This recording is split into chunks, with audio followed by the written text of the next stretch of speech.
আমাদের সহযোদ্ধা উসমান হাদি যে দৃষ্টান্ত স্থাপন করেছে, যে নজির স্থাপন করেছে এবং যেভাবে আমাদের জুলাইকে ধারণ করেছে, সে বলে গেছে জান দিব, জুলাই দিব না। সে কথা রেখেছে। আমরা মনে করেছিলাম যারা 17 বছরে নির্যাতিত ছিল, নিপীড়িত ছিল, তারা এর থেকে শিক্ষা নেবে, কিন্তু আমরা তা না দেখে আমরা নিজেরাই, যারা আমরা ছাত্র ছিলাম, আমরা যারা রাজনীতি থেকে দূরে ছিলাম, আমরা নিজেরাই একটি রাজনৈতিক উদ্যোগ নেই। আমরা তরুণ বয়সী, এই বাংলাদেশে অতীতে কখনো দেখেননি যে তরুণরা জাতীয় নির্বাচনে অংশগ্রহণ করতে। আমরা দেখেছি অর্থ নেই, গুন্ডা বাহিনী নেই।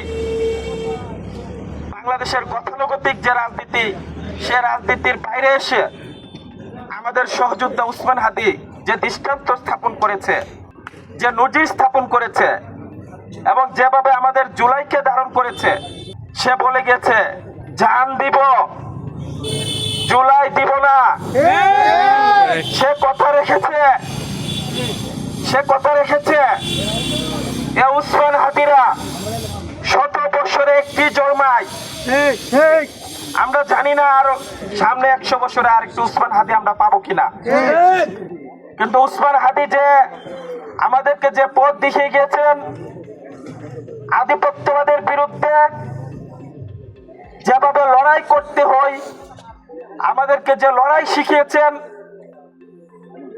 বাংলাদেশ যেভাবে ভারতীয় আধিপত্যের দাসত্ব করছে, এই দাসত্ব থেকে জুলাই আন্দোলনের মাধ্যমে যেভাবে মুক্তি পেয়েছে, আমরা দেখেছি তারা বাংলাদেশকে কিভাবে একটি সিকিম রাজ্যে পরিণত করার চেষ্টা করেছে, একটি আসাম বানানোর চেষ্টা করেছিল।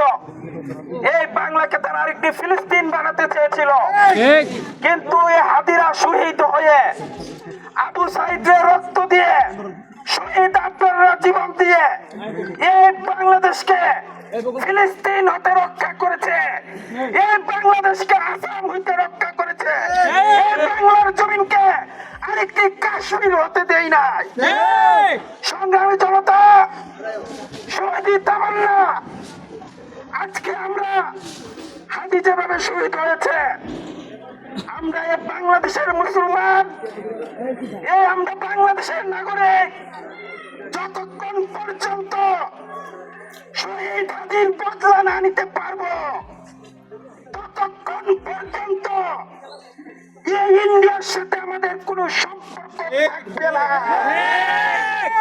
আমরা লড়াই করব, আমরা প্রশিক্ষণ নেব, আমরা জীবন দেব। আমরা বলতে চাই, একটি রাষ্ট্রের সাথে একটি রাষ্ট্রের ন্যায্যতার ভিত্তিতে সম্পর্ক হয়, দাসত্বের ভিত্তিতে সম্পর্ক হয় না। আমরা লড়াকু জাতি, আমরা লড়াই করতে জানি।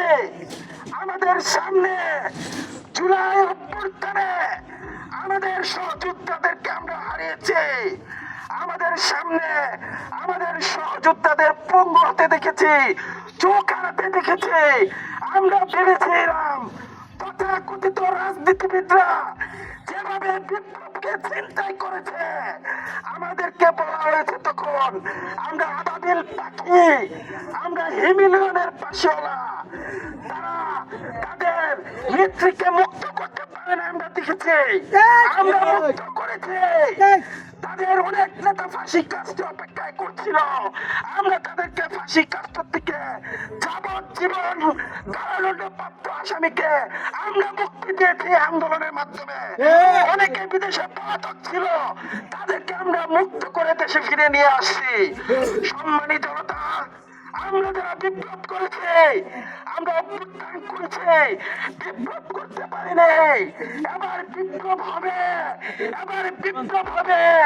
চূড়ান্ত বিপ্লবের সফলতা এই বাংলার 18 কোটি মানুষ 56,000 বর্গ মাইল আমরা ছড়িয়ে দেব ইনশাল্লাহ। ইনকিলাব, ইনকিলাব। আমরা সবাই হাদি হব, যুগে যুগে লড়ে যাব। তুমি কে, আমি কে, তুমি কে, আমি কে, তুমি কে, আমি কে।